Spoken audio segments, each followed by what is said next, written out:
ఈ తిరుమల లడ్డు కల్తీ అంశాన్ని మన నాయకులు ఎప్పట్లో వదిలేలా లేరు సార్. సిట్ రిపోర్ట్ లో చాలా స్పష్టంగా ఉంది, నెయ్యి కల్తీ జరిగింది, కానీ అది జంతు కొవ్వు అనే ప్రస్తావన సిట్ రిపోర్ట్ లో ఎక్కడా లేదు.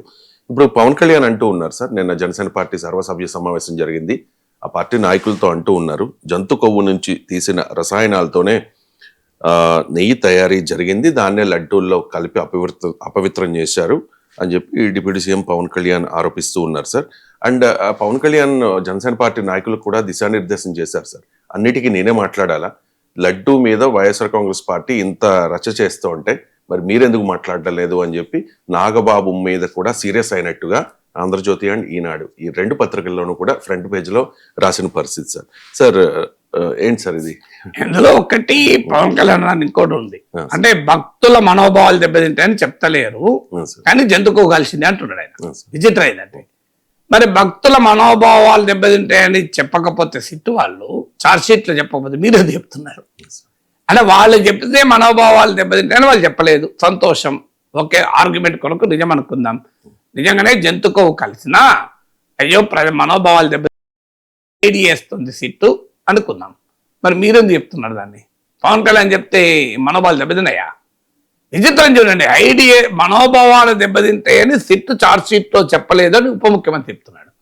ఇది ఇంకా అన్యాయం కదా. దానికన్నా సిట్లో చెప్తే ఇంకా పని అయిపోతుంది కదా. అంటే క్లియర్గా జంతు కొవ్వు కలవలేదు అని ఇప్పుడు సిట్ చార్జ్ షీట్ లో కలిసినట్టు నిర్ధారణ లేదు, క్లియర్. కలవలేదు అని చెప్పిందా, 10% లోపు ఉంటే గుర్తు, ఇదంతా ఎందుకండి? Yes, animal fat, it is adulterated with animal fat అని ఎక్కడుంది చెప్పండి? సిట్ నివేదికలో 200 పేజీల నివేదిక ఎక్కడుంది చెప్పండి? మరి లేనప్పుడు ఎందుకు చర్చ? లేకపోయినా కూడా దాచిపెట్టుంటారు, కలిసింది కానీ మనోభావాలు దెబ్బతింటే దాచిపెట్టుంటారు, 10% లోపు ఉంటే బయటపడదు కానీ కలిపారు. అసలు కలపలేదు అని ఎక్కడన్నారు? అసలు ఏంటిది? మీరు ఏం చెప్పదలుచుకున్నారు?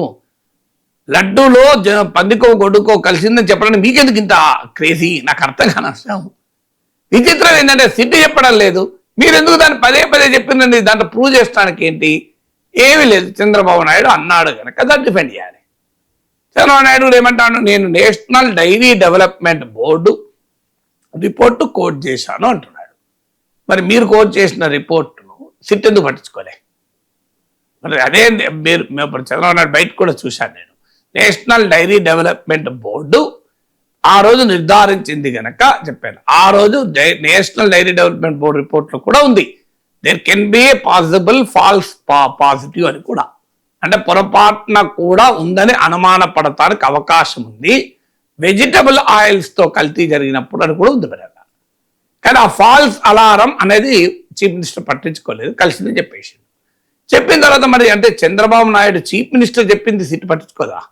సిట్ ఎందుకు ఇగ్నోర్ చేస్తుంది? సిట్ మళ్ళీ హర్యానాలోని మరో కేంద్ర ప్రభుత్వ సంస్థకి ఎందుకు పంపింది? దానికి ఆన్సర్ ఉండాలి కదా. నేషనల్ డైరీ డెవలప్మెంట్ బోర్డు చెప్పిందే ఫైనల్ అని ఎందుకు సిట్ అనుకోలేదు? మీరేసిన సిట్టే కదా. కేంద్రంలో ఉన్న సిబిఐ, ఎన్డీఏ ప్రభుత్వం, రాష్ట్రంలో ఉన్న ఎన్డీఏ ప్రభుత్వాల ప్రతినిధులే కదా సిట్లో ఉన్నది, వేరే వాళ్ళు లేరు కదా సిట్లో. అండ్ స్టేట్ పోలీసే కదా.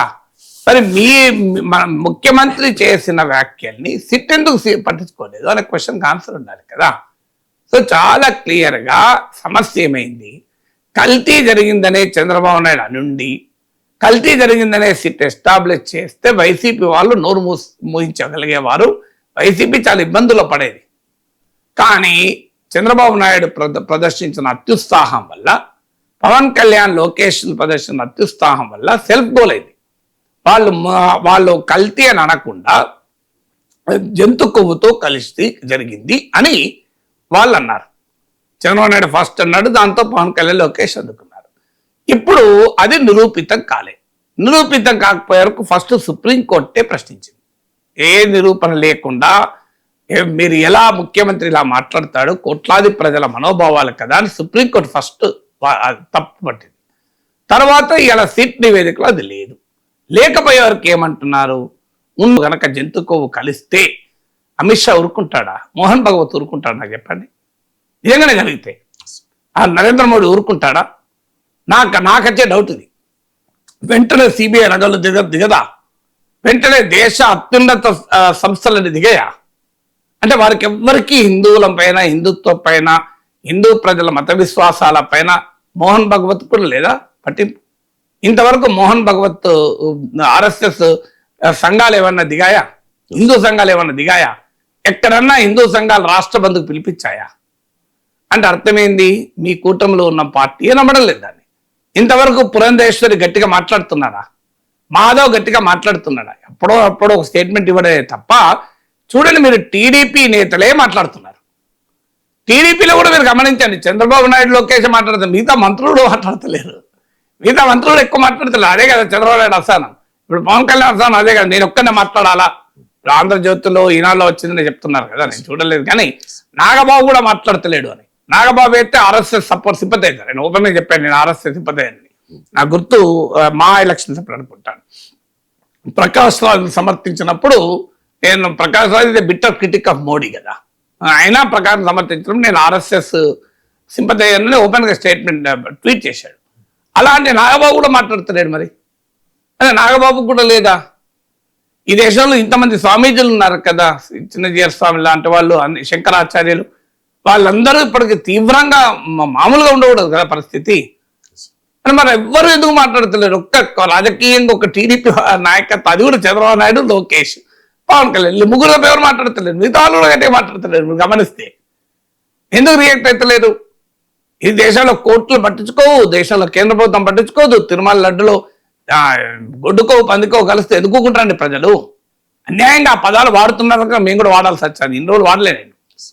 సో ఇంకా ఎంతకాలం తిరుమల లడ్డును అపవిత్రం చేస్తారు? దయచేసి మీ రాజకీయాలు వదిలేయండి.